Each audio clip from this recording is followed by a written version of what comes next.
I was a volunteer park ranger when I heard the call of the cryptid, written by Doomed Geek. So grab your coffee, sit back, and enjoy the show. I did not like myself. I knew that there were so many things more important about a person than their physical appearance, and that everyone did stupid things from time to time. But I was just not able to get over my hang-ups. My parents thought that sending me to work on a volunteer program in a national park would help me get my act into gear.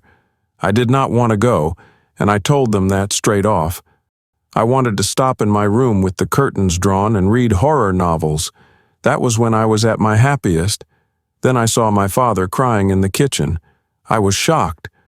I had always thought of him as a strong man, and definitely not the type to show his feelings. I asked my mother what was wrong, and she told me he was really worried about me. He wanted to help me make something of my life, they both did, but I kept pushing them away and retreating further into myself. I could see her eyes were filling with tears as well when she told me this. I felt beyond lousy about this, and after a sleepless night, I told them I would go and work on the volunteer program and do my best. There was a family hug, which made me feel a lot better. Then I went to pack. Not long afterwards, I was on a bus. I lived in a suburb of London, and the bus was soon on the motorway heading north. I had no idea why my parents could not have sent me somewhere nearer home. There's plenty of lovely countryside in the south of England. But they had chosen a national park in the northwest, past the scenic Lake District where a romantic poet had written about daffodils and clouds, and on into a bleak landscape of hills scarred with rocky outcrops. It was July, and when I had left home it had been a gorgeous day, but as the bus wound its way along the narrow roads that cut through the hills, it felt like I'd not just left the motorway behind, but the summer as well. It was so cold. I shivered, retrieved my sweatshirt from my backpack, pulled it on, and tried to focus on my book.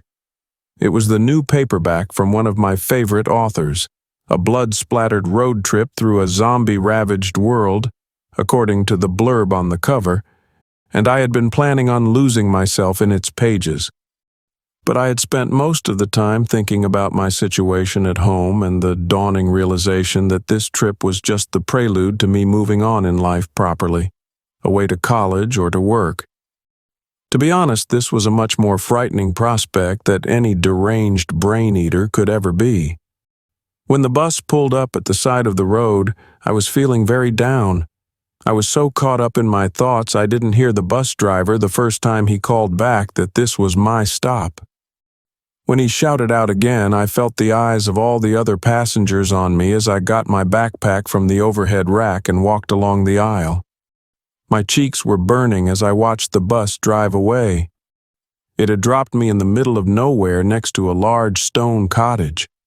Apart from the building, there was not another sign of civilization, just more of the empty hills stretching out as far as the eye could see. I was not even sure the cottage counted as civilization. Moss grew in patches over its walls. I could see cracks in its gutters, and a good few of its roof tiles were missing. There were no lights visible through its windows and no sign of movement inside. I would have been convinced the driver had made a mistake and told me to get out at the wrong place, only there was a sign on the door saying Park Ranger. I double-checked the email instructions that had been sent by the organizers of the volunteer program, and it said that I was to report to Hillhead Cottage, Park Ranger's office, which sounded like the place I was standing outside. I peered into one of the windows. There was a laptop on a desk with a couple of maps spread out next to it. An empty cup sat in the middle of one of the maps. I hugged myself. I would have given anything for a hot drink at that moment in time. That, and a helicopter ride out of there. I tapped on the window, shouted, "Hello!" Did the same at the door. I was met by silence both times. Then I noticed a small laminated note propped inside another of the windows. It said that the ranger was out and gave a number to call if you needed assistance. I took out my phone and keyed in the number. My hands were shaking with a combination of cold and frustration, so this took an age. It was only when I pressed the call button that I saw I had no reception. This was the absolute pits, I thought. And then it began to rain. This wasn't the gentle, steady rain that sounded so calming in the background to ambient music. This was heavy, freezing, cold drops that hit me in the face. It stung my cheeks and got in my eyes. Within seconds, I was soaked to the skin. Thankfully, a few minutes after the rain began, it stopped just as suddenly. A hazy sun appeared. Rain was still dripping off me, but this was a definite improvement, until the cloud of flies appeared. They were absolutely tiny, little more than specks, but it felt like there were thousands of them, and they were all around me. I accidentally swallowed a mouthful and was standing there spluttering and waving my arms around uselessly when I heard the sound of car engine approaching. A vehicle that had seen much better days drove into view. Its engine was spluttering worse than me as it came to a halt.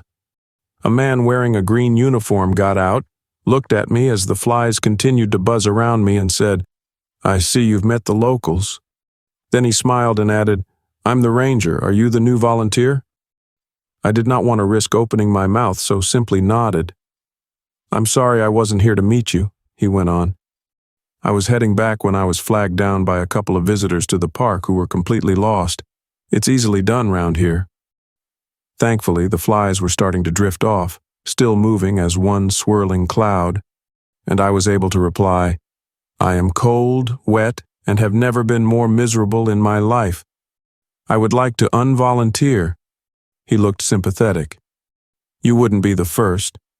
To be honest, the volunteer program is not very successful. The bus won't be back here till tomorrow. Until then, do you want to come into the office? I'll make up a fire and there's pizza in the freezer. Shouldn't take long to cook.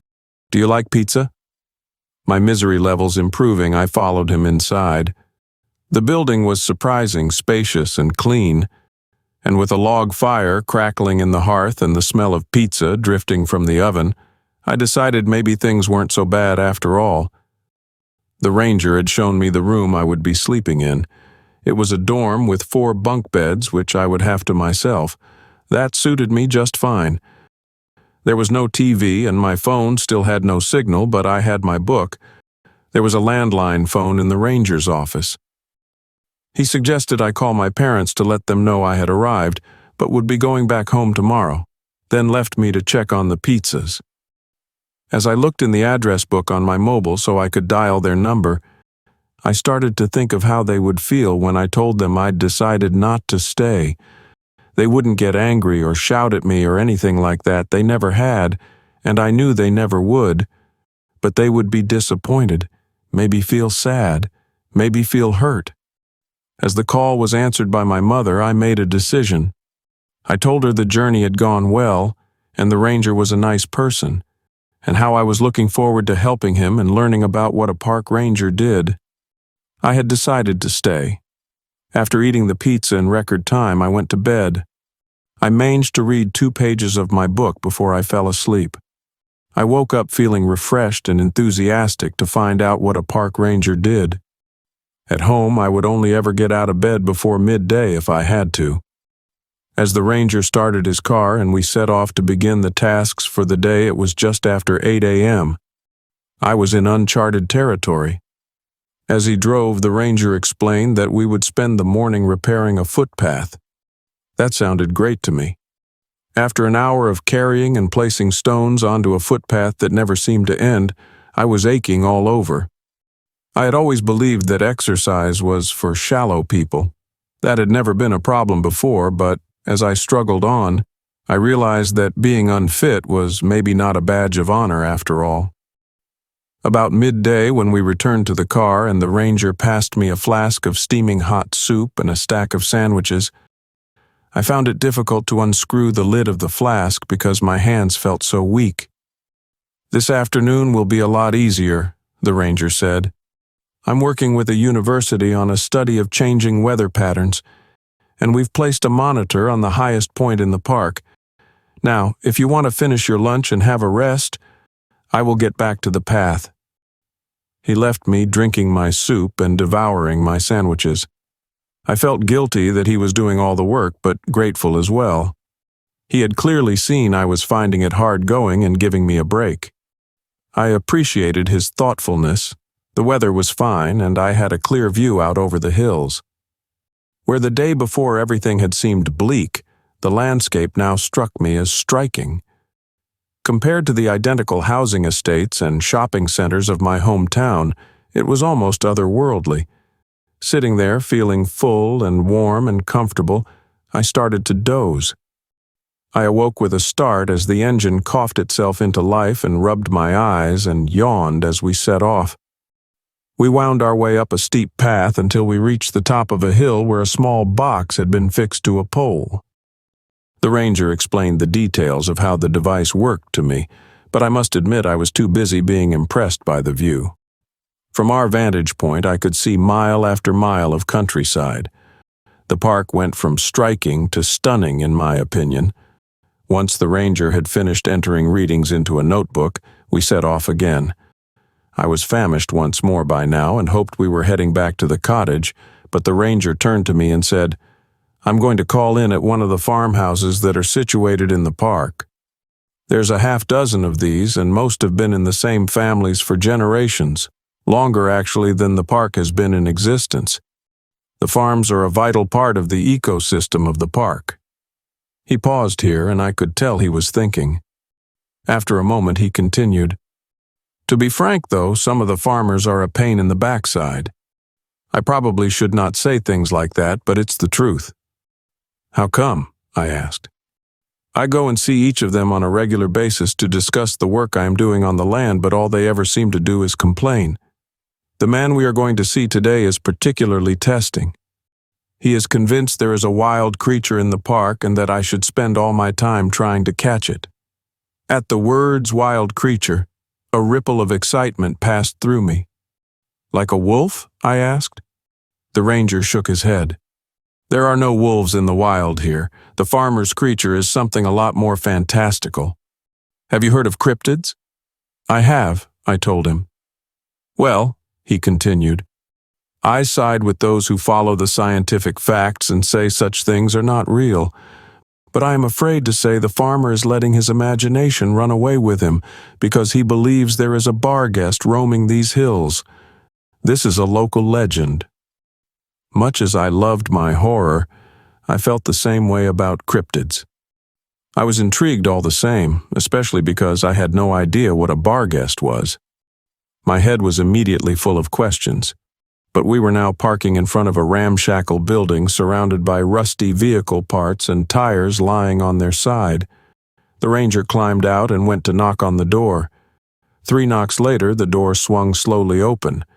An old man who looked in an even worse state than the scattered junk poked his head out.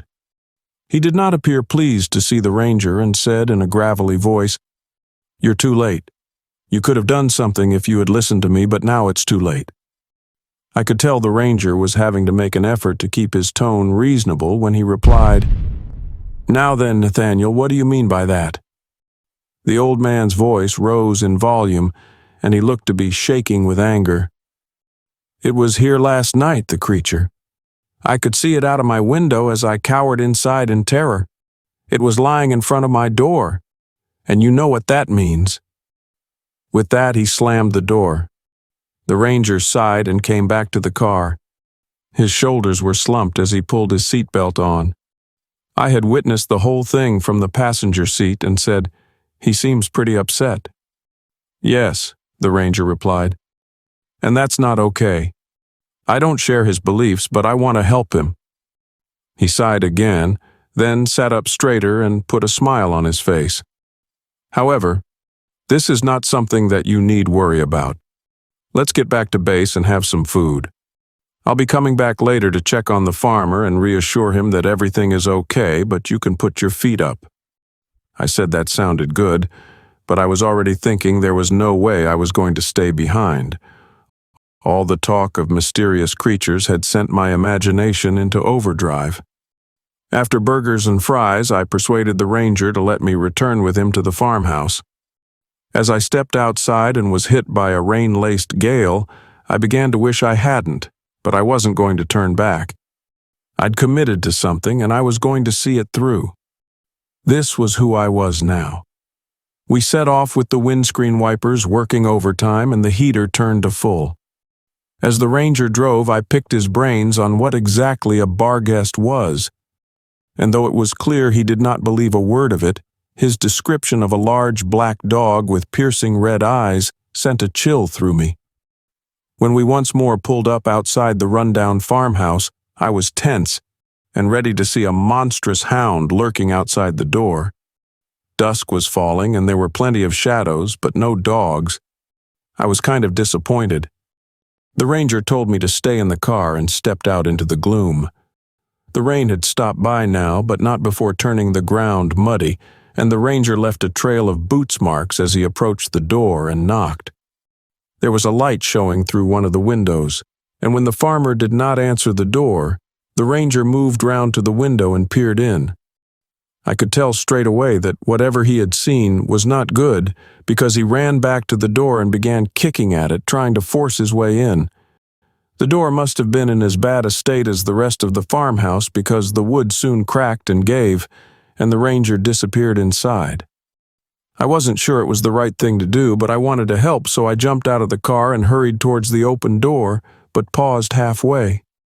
I'd seen paw prints in the mud, and whatever had left them was big and heavy.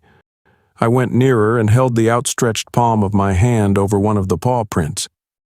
It was at least a third bigger than my hand.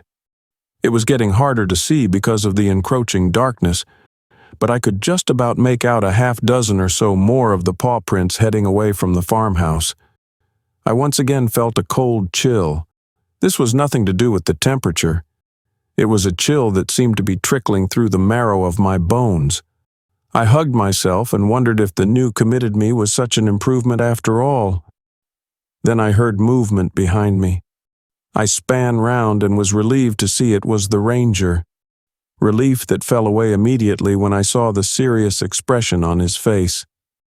"Come on," he said. "I am going to drive you back to the cottage." "What is it?" I asked. "What has happened?" He paused before replying. "It's the farmer," he eventually said. "He's dead." The cold in my bones spread out into my blood. I began to shiver violently. How did he die?" I asked. "I don't know," the ranger answered. "There are no obvious injuries, so before you ask, it wasn't any kind of wild creature, mythical or otherwise, which is almost a relief. Almost. You see, the reason the farmer was saying it was too late is that part of the legend of the Barghest is that its appearance on the threshold of someone's house is a sign that the person is about to die." He shivered as well, and then I saw him try to rally, for my sake, I guessed, and he added in a brighter-sounding voice, "But that's all nonsense, of course. Nathaniel was an old man and lived alone. He smoked and drank and was stressed. It is very sad, but it should not come as a surprise that he has passed away suddenly like this." I forced an understanding and sympathetic smile and said, "That makes sense." A part of me, though, was imagining a large black dog with red eyes padding away from the farmhouse and leaving its prints in the mud. I was about to tell the ranger about the paw prints when he said, "Now, let's get back. I need to phone the doctor so the proper authorities can start making arrangements." I was happy to get out of there, and we both headed back to the car. As I did so, I saw something just beyond the farmhouse, a shape which was darker than the night and was staring at me with hideous red eyes. I wanted to shout out to warn the ranger, but was paralyzed by fear. The ranger had no idea there was anything wrong. He was climbing into the car, but he was not going to make it because the thing I had seen was racing towards him. It was a dog, but grotesquely large. Its fangs were bared and its eyes blazed as it sped across the open ground.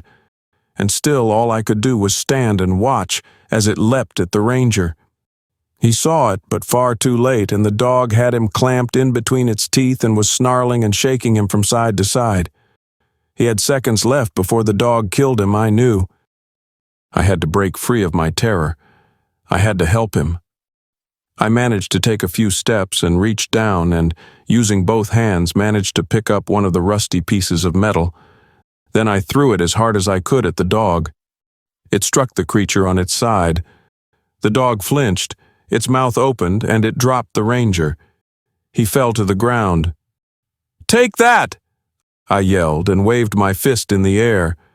The dog turned to face me. Its eyes burnt into me. I swore, turned round, and began to run. I had no idea what direction I was heading in. I just knew that I had to keep running. It was my only chance to survive. I wanted to look back, to see how far away the dog was, but I did not dare. My fevered imagination filled in the blanks. I could see the dog moving with primal ease. It was ready to strike, ready to tear me to pieces. I did not stand a chance, and my odds were cut to 0 when I stumbled and fell. I tumbled over and a sharp pain ran through me as I jolted my elbow on the ground. I came to a halt and sat there gasping for breath. There was a small, fast-flowing river on one side of me, and on the other the dog. It was standing a few feet away from me, watching me. Drool dripped from its fangs, and in its red eyes I could see a cold, brutal evil. I was easy prey, I always had been, and I knew those eyes would be the last thing I would ever see, until a voice cut through the night. "Hey!" My heart soared. It was the ranger. He was alive. He was behind the dog and staggering towards us. The dog slowly turned its head and looked at him. It was clear it saw him as no threat. I was amazed he was even able to walk. He was covered in blood, and I could see sickening raw wounds on his chest and arm below his torn clothes. "Listen to me," he said. "The legend says the Barghest can't cross a river." I could not see how such a powerful creature would be held at bay by such a simple thing as a river, but I had learnt now that legends could be real. "Go!" the ranger yelled. I snapped out of my daze, staggered backwards and into the water. It felt ice cold, and the force of it almost knocked me off my feet, but I managed to keep my balance and long minutes later scrambled out of the other side. I lay there struggling to breathe and looked up to see the dog was standing on the other side of the river. I was still fixed in its gaze, but it was holding back, and moments later it turned and padded away. I sobbed with relief.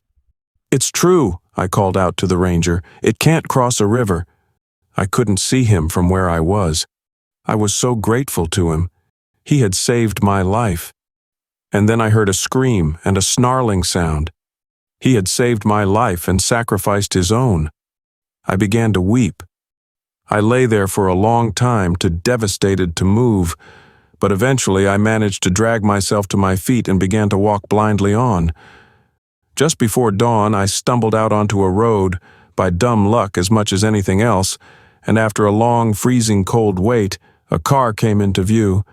I flagged it down and told the driver I wanted to go home. The day that followed passed in a swirl of doctors and police and social workers, and my parents, who traveled up as soon as they were told what had happened, and a search party was sent to look for the ranger and track down the dog. A week has passed since then, and neither has yet been found. I know as well that no one believes me about the Barghest. They all think it is an ordinary feral dog, driven to become a killer by hunger. But I believe in the legend. I have looked into its eyes and seen it viciously attack. And that night I escaped it, as I stumbled alone and afraid across the bleak hills. I heard its howling call carried on the wind, a sound that will haunt me for the rest of my life.